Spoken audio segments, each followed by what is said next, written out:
Essa é mais uma história do Reddit em fio. Durante muito tempo eu achei que tinha sorte. Sorte por ter alguém que se preocupava comigo, que perguntava se eu tinha chegado bem quando saía de casa, que queria saber se eu estava comendo direito, se estava dormindo o suficiente, que reparava em pequenas mudanças no meu humor, no meu tom de voz, em coisas que ninguém mais parecia notar. Na época eu confundia isso com cuidado genuíno. Eu achava que amor era isso, alguém que se importava tanto que acabava ultrapassando alguns limites. E eu aceitava porque me diziam que isso era normal. Que quem ama cuida. Que quem cuida pergunta. Que quem pergunta se preocupa. Era uma lógica que fazia sentido na minha cabeça, especialmente porque eu nunca tinha tido alguém tão presente antes. Demorei muitos anos, na verdade, para entender que cuidado e controle podem soar exatamente iguais, quando você ainda não aprendeu a diferença. Essa não é uma história sobre um relacionamento perfeito que deu errado. É uma história sobre como alguém pode tirar, aos poucos, pedaço por pedaço, tudo o que você é, enquanto te convence de que está fazendo isso pelo seu bem. É sobre como você pode perder sua própria voz sem perceber, como pode acordar um dia e não reconhecer mais a pessoa no espelho. Eu conheci essa pessoa em uma fase em que eu não estava bem comigo mesma. Tinha acabado de sair de um período difícil, problemas na faculdade, amizades que se desfizeram, aquela sensação constante de estar à deriva. Eu me sentia perdida e insegura, sempre achando que estava atrasada em relação aos outros. Enquanto todo mundo parecia saber quem era e para onde ia, eu só tentava não errar tanto.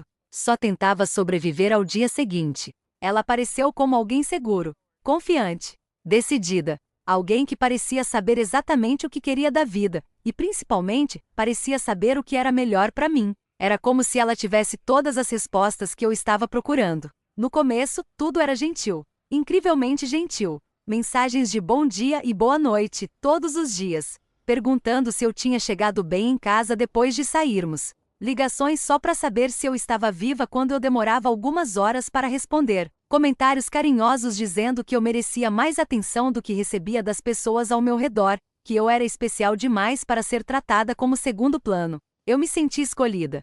Finalmente vista. Quando eu comentava que alguém tinha sido grosso comigo, ela se irritava mais do que eu mesma. Dizia que eu deixava as pessoas passarem dos limites, que eu era boa demais, que eu precisava aprender a me impor. E na hora aquilo parecia empoderador. Eu achava que ela estava me defendendo, me protegendo de um mundo que me machucava. Mas aos poucos a defesa virou opinião constante. Depois virou expectativa. Se eu ia sair com amigas, ela perguntava com quem. Queria saber os nomes, se eu já conhecia bem essas pessoas, se elas eram confiáveis. Se eu demorava a responder uma mensagem, às vezes nem meia hora, queria saber o motivo. Estava ocupada? Com quem? Fazendo o quê? Se eu parecia animada demais ao contar sobre meu dia, ela perguntava o que tinha acontecido. Com aquele tom que não era exatamente acusatório, mas que carregava algo, uma suspeita velada.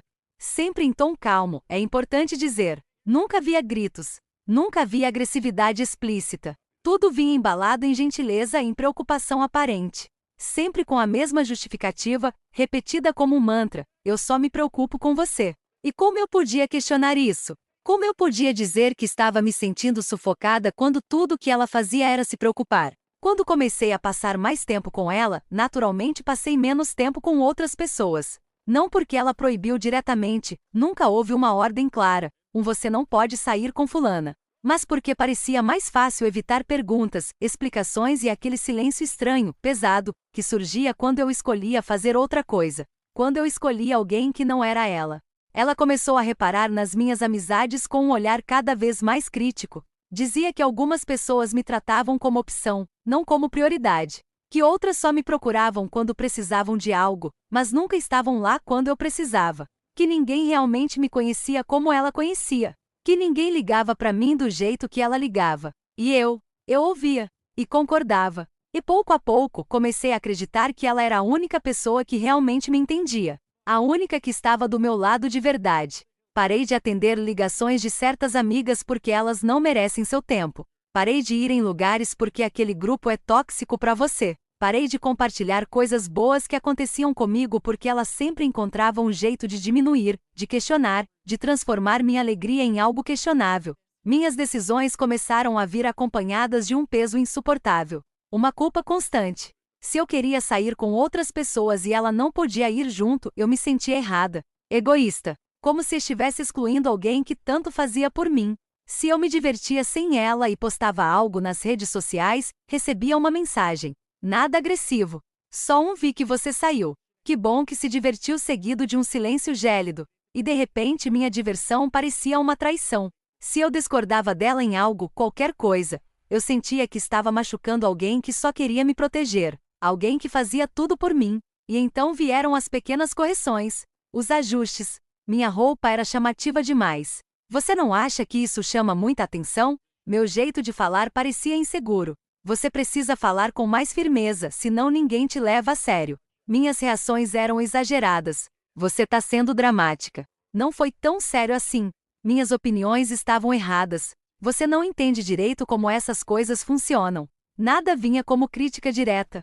Vinha embalado como conselho. Como ajuda. Eu falo isso porque te amo. Se fosse outra pessoa eu nem ligaria. Eu só quero te ver bem. E eu comecei a mudar. Não de forma consciente. Não porque eu quis. Mas me adaptando, me moldando ao que ela esperava de mim. Falando menos sobre o que eu pensava. Questionando menos suas opiniões. Pedindo permissão disfarçada de opinião, antes de decidir coisas simples. Que roupa usar? Se deveria cortar o cabelo. Se deveria aceitar aquele trabalho. Se deveria ligar para aquela amiga. Até que um dia eu percebi algo aterrorizante. Eu já não sabia mais se certas escolhas eram minhas. Ou se eu só tinha aprendido a evitar conflitos. O ponto de virada não foi uma grande briga. Não foi um momento cinematográfico. Foi um dia comum. Terrivelmente comum. Eu estava cansada. Exausta na verdade. Física e emocionalmente. Disse isso em voz alta, quase como um desabafo. Ela respondeu que eu andava estranha ultimamente. Diferente. Distante. Que parecia ingrata com tudo que ela fazia por mim. Listou, uma por uma, todas as vezes que tinha me ajudado, me salvado, estado lá quando ninguém mais estava. Disse que tudo que fazia era por mim, pelo meu bem. E perguntou com aquela voz calma e fria, por que você está mudando? Naquele momento, algo ficou claro de um jeito doloroso, como se alguém tivesse acendido uma luz brutal em um quarto escuro. Eu não estava mudando. Eu estava me anulando. Eu estava desaparecendo. E mesmo assim, eu ainda fiquei, porque não havia gritos. Não havia agressão física. Não havia nada que de fora parecesse grave o suficiente para justificar ir embora. Nada que eu pudesse apontar e dizer, olha, isso aqui está errado sem parecer exagerada. Só havia um medo constante de decepcionar, de estar errada, de ser a vilã da história. A saída não foi dramática. Não teve escândalo. Não teve porta batendo. Não teve despedida cinematográfica com falas ensaiadas. Teve um dia em que eu disse não. Um não simples, baixo, trêmulo, quase inaudível. Ela tinha me pedido para cancelar um compromisso que eu tinha há semanas, um almoço com uma amiga de infância que eu não via há anos. E pela primeira vez em muito tempo eu disse, não, eu vou. Ela me olhou como se eu tivesse quebrado algo irreparável. Como se eu tivesse cometido a maior traição possível. Disse que eu estava diferente mesmo. Que alguém tinha colocado coisas na minha cabeça. Que eu estava jogando fora algo raro, especial, que a maioria das pessoas nunca teria. Você vai se arrepender. E pela primeira vez eu não tentei consertar. Não pedi desculpas. Não corri atrás. Eu simplesmente fui embora. Fui embora com culpa.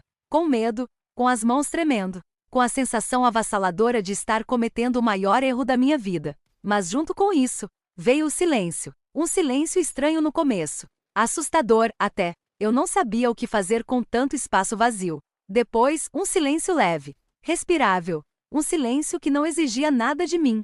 Que não me cobrava, não me vigiava, não me corrigia. Demorei muito tempo para entender o que realmente tinha vivido. Não era amor intenso. Não era cuidado excessivo. Não era preocupação genuína. Era controle disfarçado de proteção. Era manipulação embalada em afeto. Era uma prisão construída com palavras gentis. E talvez a parte mais difícil de aceitar, a lição que dói até hoje, seja essa: nem todo controle vem com violência. Alguns vêm com carinho, com palavras doces, com presentes, com atenção constante. Alguns vêm com a promessa de que você não sabe viver sozinha, que você precisa de alguém para te guiar, que sem essa pessoa você vai se perder. E quando você finalmente consegue sair, quando consegue respirar de novo, você percebe uma verdade libertadora e assustadora ao mesmo tempo. Você sempre soube viver sozinha. Você só tinha esquecido como. Se você está lendo isso e algo ressoou dentro de você, preste atenção. Cuidado de verdade não te faz pequeno. Amor de verdade não te isola. Proteção de verdade não te controla. E você sempre, sempre merece ter sua própria voz. O mais cruel não foi o que aconteceu, foi perceber que se eu tivesse ficado, eu teria desaparecido devagar. Se essa história tocou em algo dentro de você, talvez não seja só uma história. Obrigada por ouvir.